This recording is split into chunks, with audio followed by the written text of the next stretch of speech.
தமிழ்நாடு அயலக தமிழர் நலன் மற்றும் மறுவாழ்வுத்துறை சார்பாக அயலக தமிழர் தின நிகழ்ச்சிகளை தொடங்கி வைப்பதில் நான் மிகுந்த பெருமை அடைகின்றேன், மகிழ்ச்சி அடைகின்றேன்.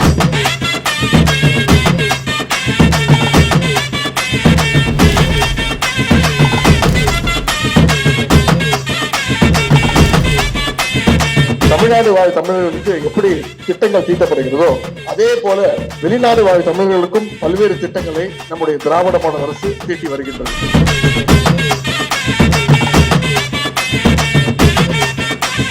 இன்றைக்கு முத்தமிழர் கலைஞருடைய வழியில உலகம் எங்கும் உள்ள தமிழர்களுக்கும் உழைக்கின்ற அரசாக நம்முடைய திராவிட மாடல் அரசும் நம்முடைய முதலமைச்சர் அவர்களும் திகழ்ந்து கொண்டிருக்கிறார்கள்.